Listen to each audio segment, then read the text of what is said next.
자, 현재 금양 측에서 거래 정지에 대한 이야기는 아직까지 나와주고 있으면서 여기에 대한 유상 증자만 7차례 정정을 했다. 사실상 상장 폐지 수순을 밟을 수밖에 없다라고 나와주고 있어요. 자, 그런데 과연 금양 측에서 상장 폐지 이 이슈가 나와주고 있을 때 가만히 있는 기업일까요, 여러분들? 이 내용을 세부적으로 파악을 해볼까 하는데요. 자, 우선은 금양 측에서 최근에 이런 이슈도 나와주고 있었죠. 관리 종목 지정 사유서 공시 의무 위반은 제외시키겠다라는 이슈가 나왔는데, 이러한 내용이 어떻게 보면 금양에게 호재로 다가올 수가 있지 않을까라고 풀이가 되고 있는 거예요. 자, 앞서 금양은 반기 검토 의견, 일금 거절, 공시 의무 위반, 그리고 상장 폐지 사유의 발생 등등 이러한 세 가지 사유로 인해서 관리 종목으로 지정이 되어 있었다라는 거예요. 그러나 이번 변경으로 공시 의무 위반 사유가 제외가 되면서 현재 관리 종목 지정 사유는 반기 검토 의견 거절, 상장 폐지 사유의 발생 두 가지로 조정이 되었다라는 거예요. 그 말이 뭐냐? 지금 이러한 호재 아닌 호재가 금양의 거래 정지를 어느 정도 풀 수 있는 실마리가 되지 않을까라고 풀이가 되고 있는 거예요. 자, 우선은 금양 측에서 만약에 거래 정지가 해제가 된다라고 할 경우에는 자연스럽게 폭등이 나올 수밖에 없는 그런 시너지가 있는 기업이다라고 말씀드리는데, 자, 여기서 핵심적인 내용이 바로 적자 전환을 하고 있었던 동신건설 이야기가 나와주고 있어요. 자, 이 동신건설이라고 하면은 금양이랑 굉장히 긴밀한 기업이다라고 말씀드리는데, 자, 비상근 오너 3세 임기가 연장 타진이 되었다라는 거예요. 자, 이러한 흐름이 나와주고 있을 때 동신건설에게는 어떠한 일이 발생이 됐냐? 사실상 금양이랑 비슷한 기업으로 전략이 되고 있다는 거예요. 자, 그러면은 동신건설 측에서는 사실상 지금으로서 가장 필요한 게 금양과 같이 마찬가지로 자금 확보에 돌입이 되는 게 우선시할 수밖에 없다라는 거예요. 자, 이런 이슈가 나와주고 있을 때 금양 측에서 동신건설과 다시 한번 재합의를 하겠다라는 결의가 나와주고 있으면서 동신건설 측에서는 이러한 내용을 당연히 수용할 수밖에 없는 적극 검토 이야기가 나와주고 있다라는 거예요. 자, 그러면은 어떤 일이 발생이 되냐? 금양 측에서는 현재로서 동신건설에게 미수금을 납부를 할 수가 없어요. 그쵸? 하지만 동신건설은 이걸 알고 있어요. 만약에 기념공장이 준공이 완료가 된다라고 할 경우에는 금양 측에서는 그동안 계약권을 많이 따는 게 있었기 때문에 막대한 자금이 들어올 수 있는 거를 동신건설 측에서는 알고 있다라는 거예요. 자, 그러면은 동신건설에는 현재로서 약 400억이라는 미수금을 당장에는 받지 못하더라도 기장 공장을 준공 완료시켜준다라고 할 경우에는 400억 규모의 금액을 받아낼 수가 있다라는 건데, 자, 이것만 하더라도 동신건설에는 그렇게 큰 메리트가 없을 수가 있다라는 거예요. 자, 그러면은 금양이 지금 재합의를 결의하겠다라는 이슈가 나와주고 있을 때 어떤 일이 발생될 수가 있냐? 400억이라는 미수금을 그동안 지급을 못했지만 만약에 기장 공장이 준공 완료가 된다라고 할 경우에는 400억이 아니라 10% 이상 비율의 추가적인 금액을 동신건설에게 납부를 해주겠다, 뭐 이런 이야기가 나와줄 수가 있다라는 거예요. 자, 그러면은 동신건설 측에서는 당연히 거절을 할 이유가 없다라고 풀이가 되고 있으면서,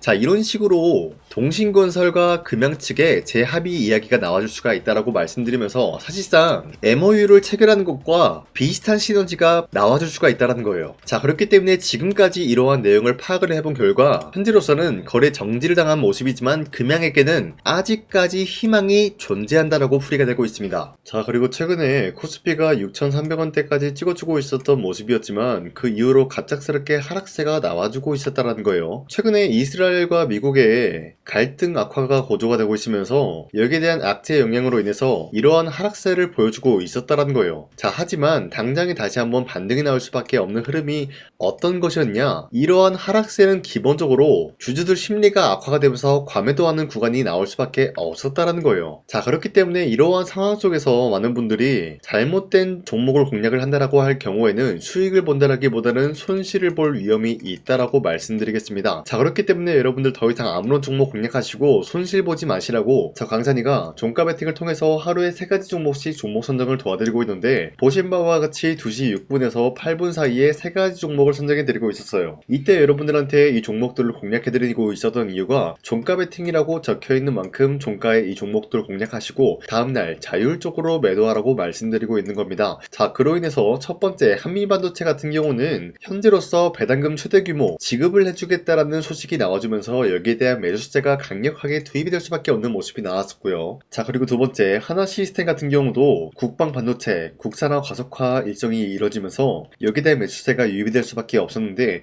기본적으로 국방 반도체랑 하나시스템은 어떤 연관이 있냐? 기본적으로 하나시스템이라고 하면은 방산 관련주다라고 말씀드렸습니다. 말씀드리는데, 이러한 방산의 반도체 투입이 되면서 여기에 대한 기대감을 불러올 수밖에 없었다라고 말씀드려요. 자, 그리고 마지막으로 LIG 넥스원 같은 경우는 함대공 유도탄, 여기에 대한 조립 점검장 준공 소식이 나와주면서 사업적인 영역에 대해서 이제부터 분주하게 움직일 수밖에 없는 흐름을 확보했습니다. 자, 이렇게 말씀드리면 여러분들이 헷갈릴 수가 있기 때문에, 첫 번째 한미반도체 같은 경우는 최근에 갑작스러운 하락세를 보유하고 있었지만 당장의 어제와 오늘 같은 경우는 상승세가 나와주고 있었다는 거예요. 자, 그렇기 때문에 현재로서는 3월 5일 고점 18%까지 찍어주고 있었던 모습이고요. 종가 17% 상승 마감이 되었다는 거예요.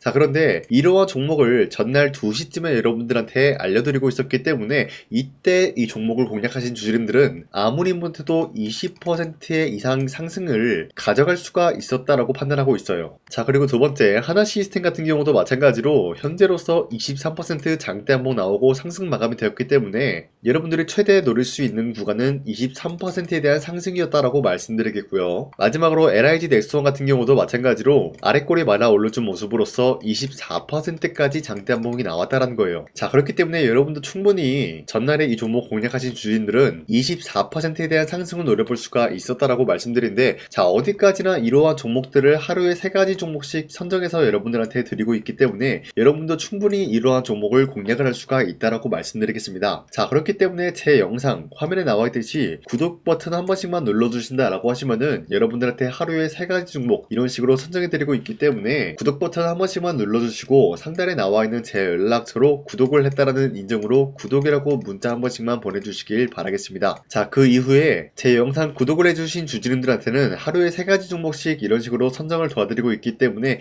우리 함께 이러한 종목들을 선정해 나갔으면 좋겠습니다. 우선 제 영상에 구독과 좋아요 이거 한 번씩만 눌러주시길 바라겠고요. 지금까지 제 영상을 끝까지 시청해주신 우리 주주님들한테 제가 한 가지 선물을 드리고 싶어서 말씀드리겠습니다. 자, 우선은 그 선물을 드리기 전에 제가 여러분들한테 그동안 어떤 종목들을 공략을 해드렸는지 잠깐 말씀드릴까 하는데요. 제가 여러분들한테 2024년도 11월 4일 이때 하나오션 27,000원 라인 때 추천해드린 거 아시는 분들은 아시는데요. 자, 이러한 내용을 여러분들한테 문자받아 사이트를 통해서 대량으로 문자를 발송했었던 내역이 그대로 남아있어요. 자, 보신 바와 같이 2024년도 11월 4일 오전 8시 28분에 장 시작하기 전에 여러분들한테 하나오션은 강산이 상반기 히든 종목으로서 무조건 공략을 해야 되는 종목이다 라고 말씀드렸어요. 자, 이때 매수가 27,000원 라인대를 잡아드리고 있었던 이유가 이때 당시 미국의 군함 대규모 발주 소식과 트럼프가 동맹국을 이용할 것을 예고하고 있으면서 한국 조선기업은 큰 수혜를 입으면서 주도 섹터로 전환이 될 수가 있는 흐름이다 라고 말씀드렸는데, 자, 이때 보신 바와 같이 발신번호 상단에 나와 있는 제 연락처랑 일치한 모습을 확인할 수가 있습니다. 자, 이 번호를 지금까지 쓰고 있는데 이때 당시 문자가 423건 발생하면서 우리 구독자 423분 이분들은 하나오션 매수가 27,000원 라인을 공략을 해야 된다라는 문자를 받아오셨을 거예요. 자, 이뿐만이 아니라 두 번째 이슈페타시스 같은 경우도 마찬가지로 2024년도 12월 12일 21,000원대 라인을 공략을 해야 된다라고 말씀드렸는데, 자, 보시면 이때 종목 선정을 해드리고 있었던 이유가, 자, 이때는 좀 재밌었어요. 유상증자를 통해서 이슈페타시스가 제2호 회사를 인수하려고 하는 목적이 나왔는데, 자, 어디까지나 제2호 회사를 인수하는 게 이슈페타시스에게는 큰 악재가 될 수밖에 없었어요. 그 이유가 뭐냐? 바로 주주들 돈으로 PCB기판에서 2차 전지 산업을 진행을 하겠다라는 의지가 나왔었기 때문에 주주들의 반발이 심할 수밖에 없는 상황이었죠. 자, 그런데 금가번으로 인해서 유상증자가 불발이 되고 있었어요. 자, 이러한 상황이 지속이 된다라고 할 경우에는 결국에 이슈페타시스는 어떻게 되냐? 제2호 회사에 대한 인수 포기가 나올 수밖에 없었다라는 거예요. 그 말이 뭐죠? 주가 회복이 될 수밖에 없는 전망이 보여주고 있었기 때문에 여러분들한테 저점 구간인 2만원 라인대를 공략을 해야 된다라고 말씀드렸습니다. 자, 이때 보시면은 문자 723건 발생한 모습이 나왔었고요. 우리 구독자 723분 이분들은 이슈페타시스 저점을 잡을 수 있는 기회가 주어졌다는 거예요. 자, 그리고 마지막으로 부산노빌리티 같은 경우도 마찬가지로 2024년도 12월 27일 18,000원 라인대 여러분들한테 추천해드렸었는데, 자, 이때 이 종목을 추천했었던 이유가 전 세계적으로 원전에 대한 수요가 증가가 되고 있고 북미와 유럽 여기에 대한 진출 기대감이 있었기 때문에 매수세가 유입이 될 수밖에 없는 전망이 나와주고 있었고 주도 섹터까지 노려볼 수 있는 흐름을 갖췄다라는 거예요. 자, 그로 인해서 여러분들한테 두산노빌리티 18,000원 라인대 잡아드리면서 우리 구독자 921분 이분들만큼은 이 종목을 공략을 할 수가 있게 도움을 드리고 있었다라는 거예요. 자, 마찬가지로 12월 27일 장 시작하고 난 이후로부터 여러분들한테 선정을 도와드리고 있었고 상단에 나와 있는 제 제 연락처 그대로 일치한 모습을 확인할 수가 있었습니다. 자, 이런 식으로 여러분들한테 2024년도에는 세 가지 종목들을 공략을 도와드리고 있었습니다. 하나오션 먼저 보여드리자면요, 24년도 11월 달이면은 대략적으로 이 지점이 되겠습니다. 이때 여러분들한테 27,000원 라인대 잡아드린 모습으로서 저점을 다지고 있을 때 여러분들한테 공략을 해드린 모습 확인할 수가 있었습니다. 자, 그런데 이 지점까지 지금 봤을 때 거의 10배 가까운 상승이 나왔는데, 지금까지 이 종목을 들고 있는 주주님들은 저 강산이가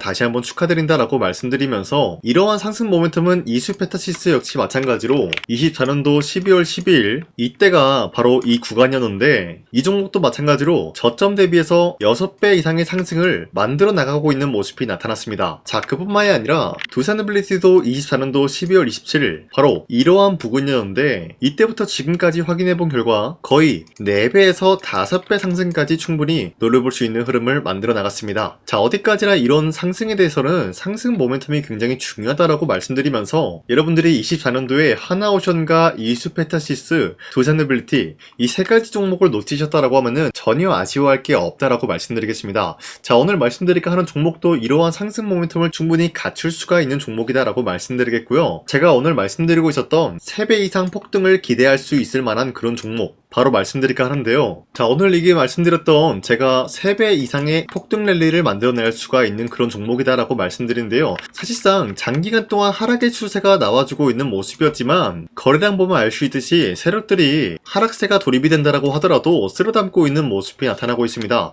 자, 그 결과 현재로서 다시 한번 이러한 반등 포지션이 나와주고 있는 모습인데요. 여기에 대해서 우리가 가장 눈여겨봐야 될 흐름이 어떤 것이냐면은 수급 현황이다라는 거예요. 현재 외인과 기관들은 지금 이러한 지점 쓸어담고 있는 모습이 나와주고 있고, 반등 구간이든 하락세든 아랑곳하지 않고 쓸어담고 있는 모습이 나와주고 있어요.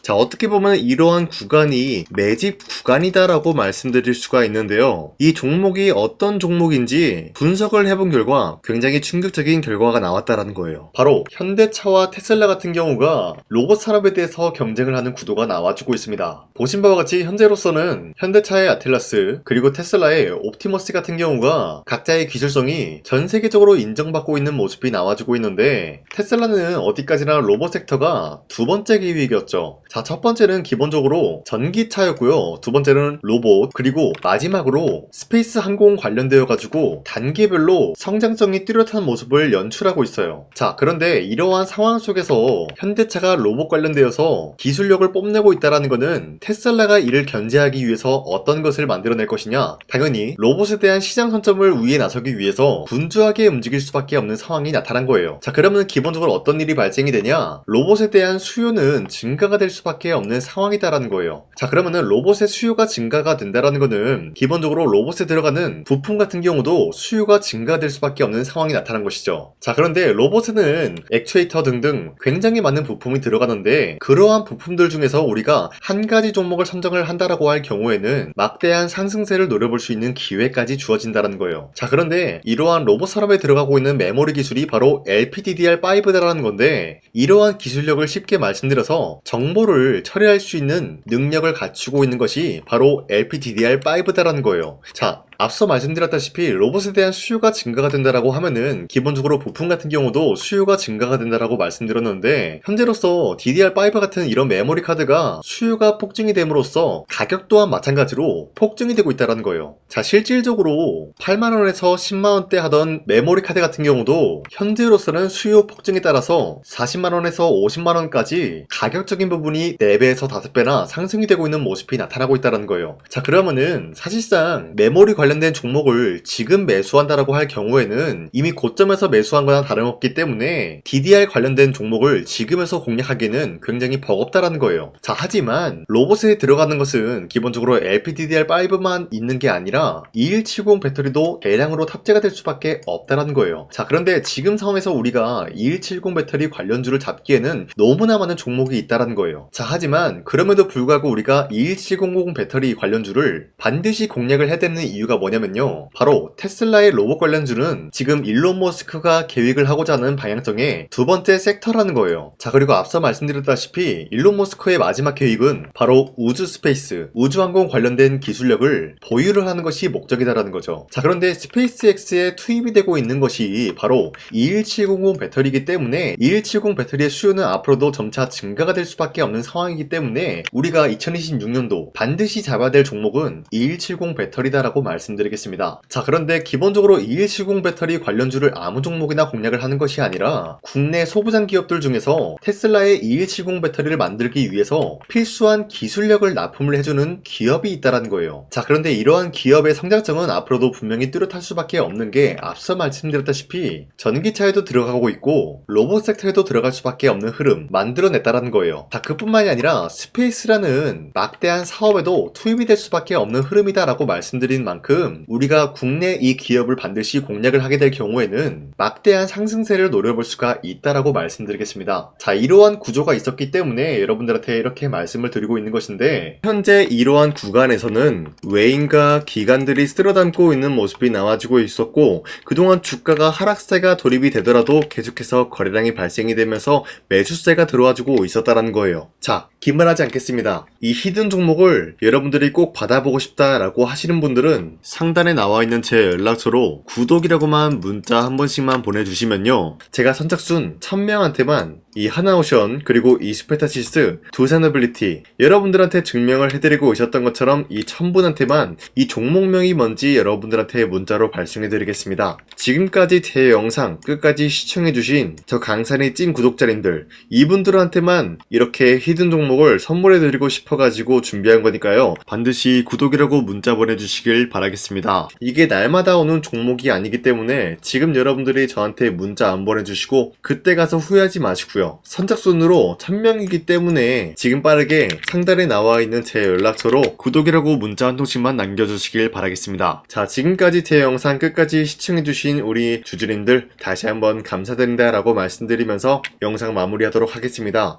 자, 지금까지 강산이었습니다. 다음 시간에 뵐게요.